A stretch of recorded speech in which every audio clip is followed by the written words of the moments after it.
on BlizzCon and everything that happened and everything which I expect to happen soon after BlizzCon and just how I feel about the whole thing. Forgive me if you hear some clicking in the background.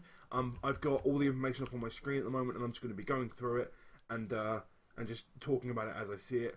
As far as images, you're probably going to see some still images, maybe some gameplay, but you're not going to see anything from BlizzCon itself. This is because of a whole NDA and the EULA that you sign up to when you buy the BlizzCon ticket or when you watch BlizzCon. Basically, you're not allowed to put any footage up for the first 48 hours. I know a lot of people are getting away with putting up small clips or stills or something, but I don't want to do that. I just want to go through and talk about my experiences and my opinions on it all. And if you want to get more information, like for instance, I think Heroes Nexus, actually I know Heroes Nexus because I'm looking at it right now, has all the talent builds for all the new heroes up on their website at the moment. I'll link all this in the description, everything that you guys might want to look at. But as for just general opinions and thoughts, basically I'm going to go over mine. So the three heroes that were announced were Greymane, Lunara, and Cho'Gall. Cho'Gall is kind of weird, and I'm going to talk about him in a bit, but I really like them. I get him. I've always wanted a kind of shapeshifter, and I really like the idea that a shapeshifter isn't just a trait that you press and you swap between one or the others. For those of you who don't know, Greymane is a Worgen, and you can use his E ability to swap between his human form and his Worgen form, and each of those have very different abilities, and you can use your E in either one, so you can swap from E from human to Worgen or from Worgen to human, and both of those have massively different abilities. I think the ult stays the same. I didn't actually hear anything about that. I didn't actually hear any Q&A about that, which I was a little bit disappointed about. I would love to see how the ult works, like if it triggers you to switch back into the form if you're not in it or whatever. But I'm not sure. But anyway, I think he looks crazy, crazy, crazy fun. He's exactly the hero that I've really wanted. Someone who has the ability to poke and can fit into that team comp. And then when actually things go really bad or really right, or when the team fight actually happens and everyone's low, you can really chase after them. That's a real thing that people lack at the moment, the ability to do both of those.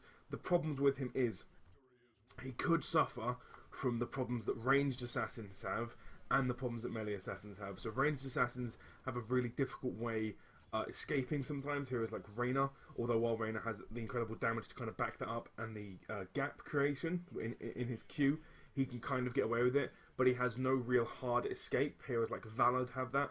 And then you have melee assassins that have very little survivability. While they have the survivability built into their kits in the form of like Thrall's healing or Kerrigan's shields or Illidan's healing and stuff like that, he doesn't look like he does, so it's going to be very difficult to get the best of both worlds and not the worst of both worlds. But if they can pull it off, and he's going to have a very high skill cap with the whole jumping into finish and then getting out without dying, as a lot of melee assassins have, I think he's going to be great fun.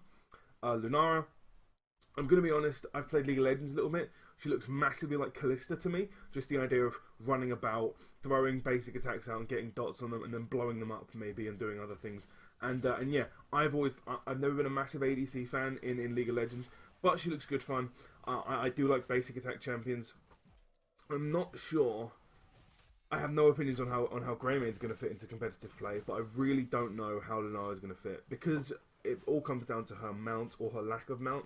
For those of you who are unaware, she has a 20% permanent increase to movement speed. Now this makes her incredibly good at 1v1s, it makes her incredibly good in team fights and fighting over objectives and skirmishing and just escaping in general. But what it means is that she's going to arrive 20% behind her team when objectives spawn, which isn't too much of a huge deal, particularly in solo queue and in pubs and stuff like that, because basically you're just going to be able to run away and then find her, and she can just sit in the middle of the map and never be too far away from objectives.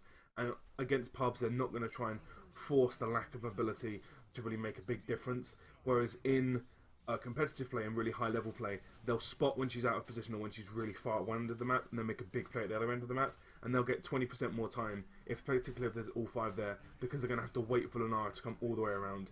And in that time, you could lose a fort, you could lose a mercenary camp, you could just, an ult could come back up that they wouldn't otherwise have, and then they could win the team fight, stuff like that. So I'm really not sure how she's going to fit in. Basic attack champions have a hard enough time of it as it is, but if she does work, she probably will end up being one of the better basic attack champions just because of the mobility. She'll be able to 1v1 and duel against a lot of other people, which they wouldn't otherwise do. Now, let's talk about Cho'Gall. I like it. I like Cho'Gall. I fought him God knows how many times in World of Warcraft. I think he's good fun. The problems with him is, for those of you who don't know, Cho'Gall has 2 heads, and basically the way it's going to work is if a hero in the party or in the lobby has access to Cho'Gall, you gain access to Cho'Gall in a very special way. Basically, if you play with someone who has Cho'Gall, you get Cho'Gall, but if you don't, there's no other way to get him. You can't buy him, any of that kind of stuff. It starts with whoever's got access to Blizzcon if you have a virtual ticket. So it's going to spread throughout the Nexus like a virus. Quite a really cool idea. Anyway, balance. How he works, if one person in the lobby has him, you pick 2 slots. So if you pick Cho, because one of the heads is called Cho, the other one's called Gall, you both have to pick the other one. So one of you has to pick Cho, one of you has to pick Gall, and then you're both ready up in Hero League. If someone has Gall selected or someone has Cho selected, and then the both heads are up in the kind of grayed out bit, if you know what I mean. And then when you hit ready or lock in, both of those heroes get locked in, which I think's alright. Anyway, how's he gonna work? So one of his heads is a tank or warrior, and the other one of his heads is an assassin. So it all comes down to where does his innate initial kind of survivability, or how do you kill him? Do you kill him as a warrior, or do you kill him as an assassin? What's his HP pool like? What's his damage reduction like? What's his overall damage like? Because he's either going to suffer from a warrior with the HP pool of an assassin, or an assassin with the survivability of a warrior. And if he's one way around, if he's a warrior with the survivability of an assassin, he's awful. Like, just genuinely really, really, really bad, unplayable. And if he's a assassin with the HP pool of a warrior, he's really, really strong. And the way they can work this in between is just put it in between somewhere. Have him not have many defensive talents in the early game, maybe have some in the late game, and have the assassin slightly less powerful than other assassins, like an Abathur Hat, basically. But it needs to be worked very, very cleverly and very down the middle.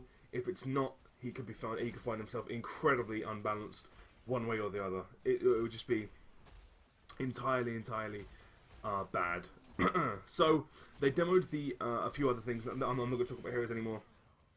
If I can find more information on it, I'll talk about the new background. But at the moment, I'm just going to talk about the little things that go in. So, excuse me, they are going to rebuild the matchmaker. Basically, just better better matchmaking. So hopefully, you should be putting better games. Yeah, it should be really, really cool. One of the things that I don't really like about the whole game is the matchmaking is just off. So just improving it in general will make it really, really nice. One of the things that I really liked was that basically they've revamped the score screen. The score screen, as you know, has takedowns, deaths, hero damage, siege damage, roll, which varies on whatever role you're playing, and XP contribution. As far as I can see, they've got rid of XP contribution and they've replaced it with splitting up takedowns into kills and assists. I think this is straight up just a bad decision. If you go on the Heroes of the Storm subreddit, you'll see loads of people agreeing with me. Basically, it's just a situation where everyone likes takedowns. Everyone likes takedowns. Everyone likes XP contribution. There's no reason to split it up.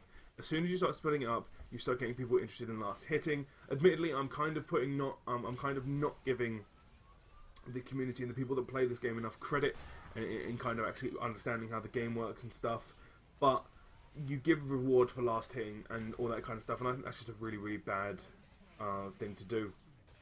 I really, really don't like it. I think it should just stay the way it is, especially with XP contribution. One of the things they did demo, which one of the things I think the game desperately needs, is a death recap screen.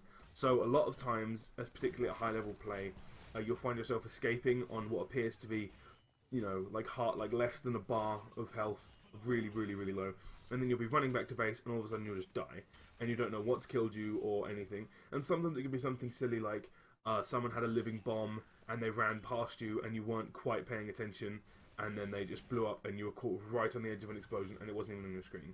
That kind of stuff can happen. Sometimes it's like a dot that you don't realise you've got on you. All kinds of crazy stuff. It can be an owl even sometimes.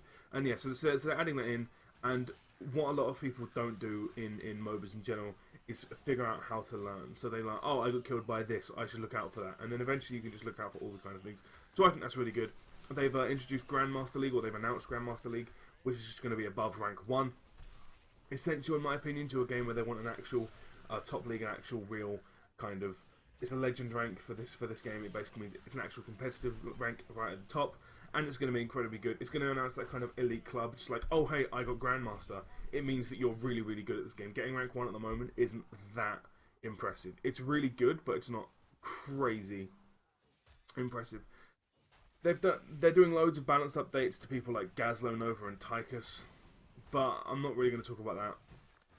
Just because balancing is balancing, like I have an opinion of it, everyone else has an opinion of it. That's not news. I'm more interested in news and stuff like that, which I think is really cool. What I thought was really interesting, and you should check it out if you don't have a chance, is they did a Heroes of the Storm deep dive panel, and basically that was talking about heroes, how to develop heroes, and gave a real overview to the 3 new heroes. Excuse me. And they said at one point, they put up a screenshot of, let me see if I can remember this, Varian Rin, Dr. Boom, the Innkeeper, a Firebat from StarCraft, and I think someone else. And basically they said, these are all characters from the from the Blizzard universes, which we want to put in. And they said that they have a list of about 200 characters. Kel'Thuzad, that was it, Kel'Thuzad was on it. A list of about 200 characters that they want to put into the game, and they will come in the game at some point. And there probably will be new ones introduced. As you see, Tracer was announced to be in Heroes of the Storm from Overwatch. They didn't announce any of her skills, any of her talents, anything. They just said, hey, she's going to be here, and showed off a model. I'm a little bit worried about that. No, I'm not worried about it. I'm a little bit interested about that, is the better way to put it, because I don't know how it's going to work. But anyway, I'm not going to talk about that. So basically they said that they've got a list of 200. We knew this before. They said this before. They have a list of a ridiculous amount of heroes. But one of the things that I thought was really interesting was if you've done any data mining, or you've looked at any data mining websites and like data mine dumps and stuff like that, you'll see that all these heroes that they put up on the screen are heroes that appear to be the furthest along in development. Heroes like Kel'Thuzad, heroes like Varian, not necessarily Dr. Boom and the Innkeeper, but the rest of them seem to be some way along in development. And I think basically that means that it might have been kind of foreshadowing, maybe, that these heroes are the heroes that they might add next, or the heroes that might be coming up in the future, which I think is pretty cool. So be on the lookout for Kel'Thuzad, definitely Kel'Thuzad, he's going to be one of the first ones. Varian Rin, he seems pretty far along, and maybe the Firebat as well. I think those 3 are probably going to be the 3 that are out next. They might hold off with Varian because he seems to be playing a big part in Legion, so they might wait until Legion comes out and maybe add it as a bonus for pre-ordering Legion or whatever. I don't know, but he seems very, very far along, and all that kind of good stuff. Not really going to talk about state of the game, because again, that's balancing. Most of it is a lot of balancing, and I'm not really that interested in it. What I am going to talk about is the arena. Now, arena is like a better version of ARAM to me.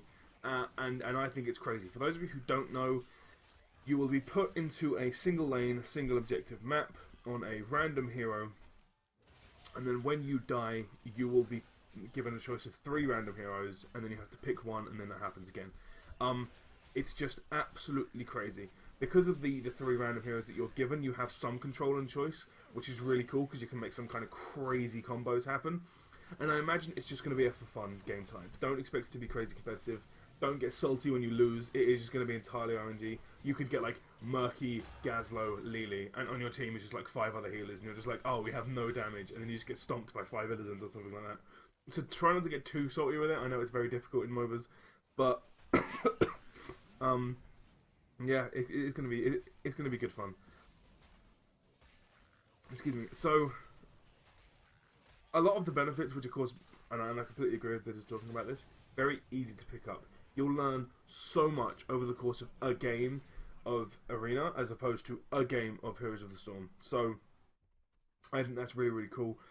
It gives you a chance to try out heroes that you otherwise wouldn't have, because you'll have access to all heroes. So if you think, oh, here's a new hero, I want to try him out. Okay, I can't buy him. The Trimode doesn't really give me anything, because the Trimode doesn't really give you that much. It gives you a little bit, but it doesn't really give you an overall high amount. So go into the arena. If you get him, try him out. Great fun. Yeah, so I think it's going to be good fun. Yeah, I'm actually really, really looking forward to trying out the arena. So, the Battlegrounds panel. I'm going to talk a little bit about this because the Towers of Doom is something which is the new map. Looked fantastic. I really like the new maps. I think they look really awesome. The fidelity of them is just crazy high, and the models are just really nicely done. They just look really, really nice. I am just a little bit disappointed that the older maps, particularly Dragonshire and Haunted Mines, just don't look. Well, Haunted Mines actually, right? Dragonshire in particular, really. They just don't look that good. I know it's all about Ravencourt and all that, and how you need to kind of keep some consistency between the big zones within the Nexus. If you don't know much about that, look at my video of the lore of the Nexus. It goes over all of that, and I like that. But they're just less. They just look less cool. I would really like it if they could maybe go back, keep the maps exactly the same in terms of the 3 lanes, the big arcing top lane with the really small over the bottom lower lane. A big bridge over the bottom lane, so to speak. I really like that, but the models aren't as good, and so I'd really like them to go back and just redesign them and then put them back on live. I think that would be awesome. But Towers of Doom looks really, really, really cool. I'm just going to quickly read over the bullet points from Heroes Nexus. Battleground where 2 Nexus Lords. Wow. Where 2 Nexus Lords are fighting for control. A tug of war and area control type map. They wanted to create something really unique. Previous maps will have 2-3 lanes of mercenaries and a core. Devs asked themselves, do maps really need a core? First layout of Towers of Doom did not have a core. There were 5 forts, sort of circular float to it, and then the towns themselves were the map's mechanics. Whoever owned more towns would get more points. Failed experiment, anticlimactic. Didn't have the epic feeling that the current mounts have. Went back to the more standard design, but the Towers of Doom has unique mercenaries. The Grave Golem was replaced by the Headless Horseman from World of Warcraft. Completely different mechanic. When you cap this mercenary, it shoots a volley of spiritual energy towards the enemy bases, alters places along neutral positions along the battleground, a hybrid controlled territory on the map. I don't particularly know too much about this map. I haven't had a chance to really look into the battleground panel yet, but from what I've heard and from what I've just read, I'm really interested in it. I like that they're trying out stupid things. Like, let's not have a core. Let's just, have like a kind of let's control areas type of map. I think that's cool. A lot of people disagree with me, and I completely understand that. But I think it's really cool that they do that kind of stuff. I like that we're not using the Grave Golem again.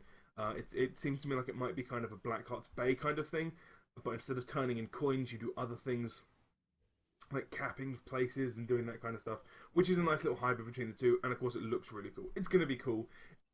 It's not going to be Haunted Mines, which is a 2-lane failure of a map in my opinion. I think it's awful. I really, really don't like that map. So hopefully it will be something slightly better, and then it will just work even better. Yeah, so that's going to be about it. For those of you who haven't had a chance to, please check out the Heroes of the Storm panels at Blizzcon. They are really, really interesting. You learn an awful lot. They're just really awesome stuff. There's some crazy laughs as well. You learn a lot about this kind of stuff if you haven't had a chance to yet. If you'd like the game, it's really interesting to see how the development process goes. Thank you very much.